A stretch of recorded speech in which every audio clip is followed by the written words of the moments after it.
Happy Wednesday, YouTube. I hope you're having a good day wherever and whenever you are at. As for me, it is almost springtime feeling in Ohio. So I'm getting myself set for a run to Chicagoland.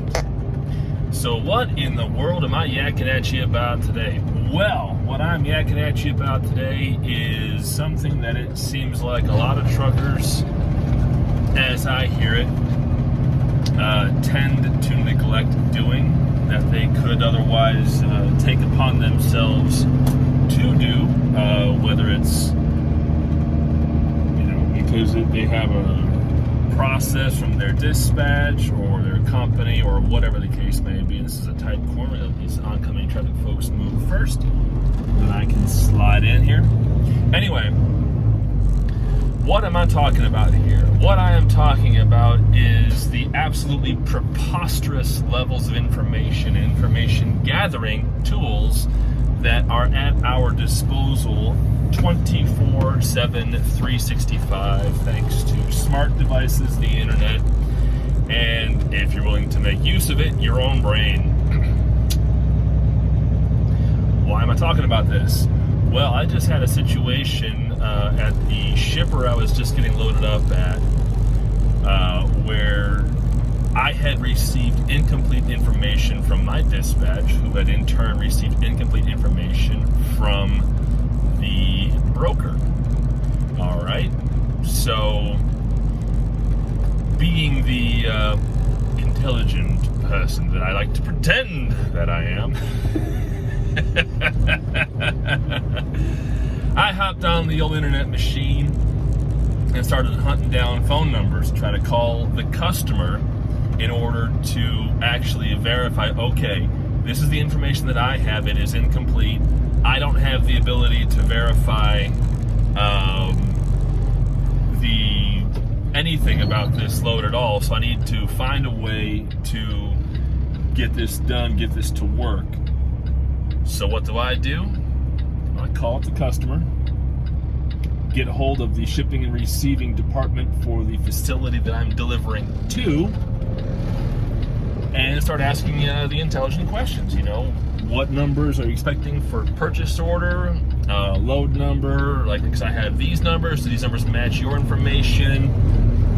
Just making sure that everyone's on the same page to the very best of my ability in order to ensure that the load I was picking up is correct, because the last thing I want to do is have to come all the way back to the shipper and get reloaded after unloading product they'd already loaded up to be delivered, or screw another driver out of the load that they had booked, because I have been double booked before, and I've been on the positive end of that, where someone came in after me to get the load I'd already been scheduled to pick up, or it was already loaded with, or I had come in late and someone had already taken the load I was booked on and was rolling with it. So these things happen.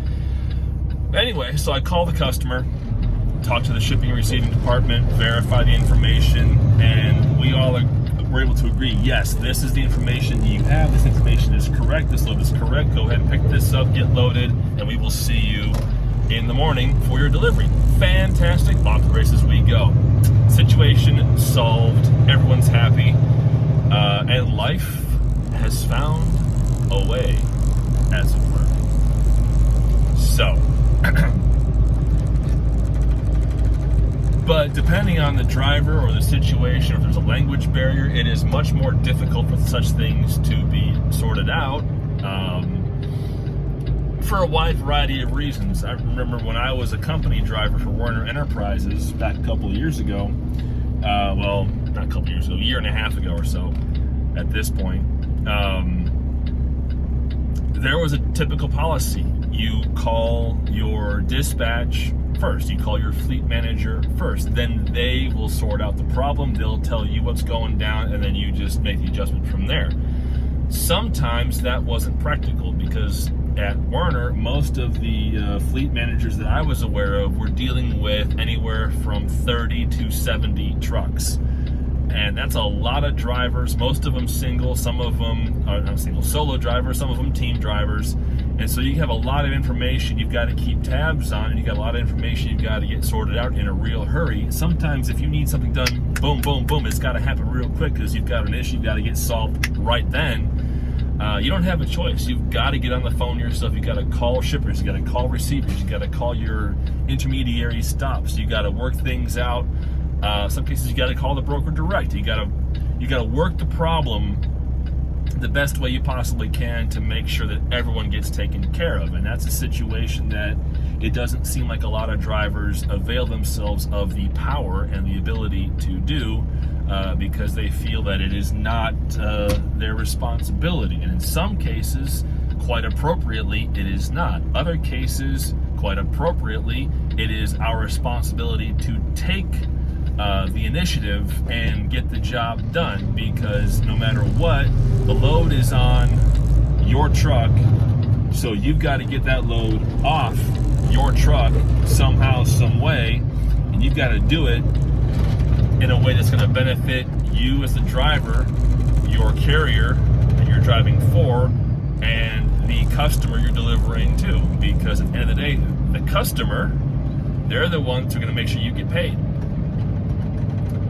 So you got to keep the customer happy best you can without doing anything silly, obviously.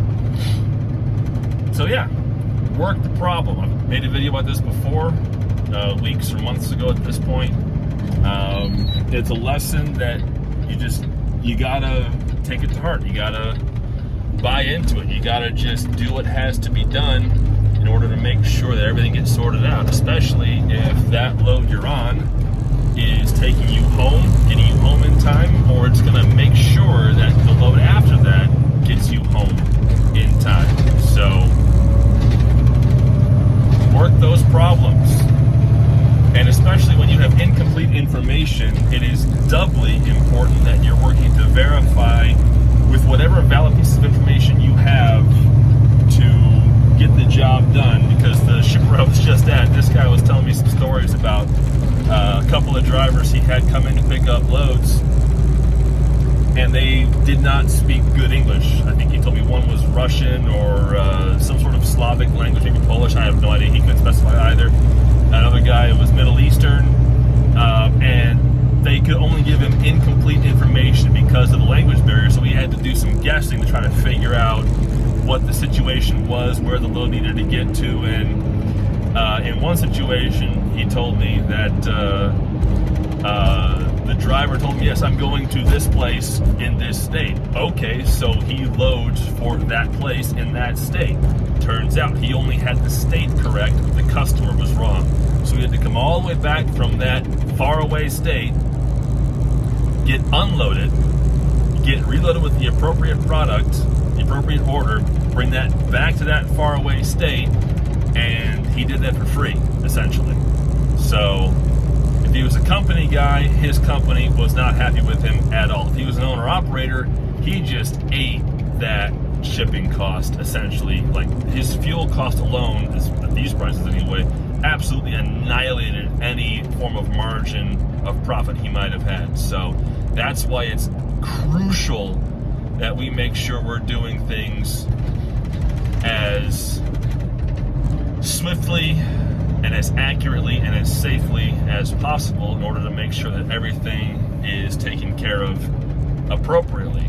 That's why you've got to work the problem, my friends. Anyway, that is all I've got for you folks today. Thank you so much for watching, and I will see you down the road.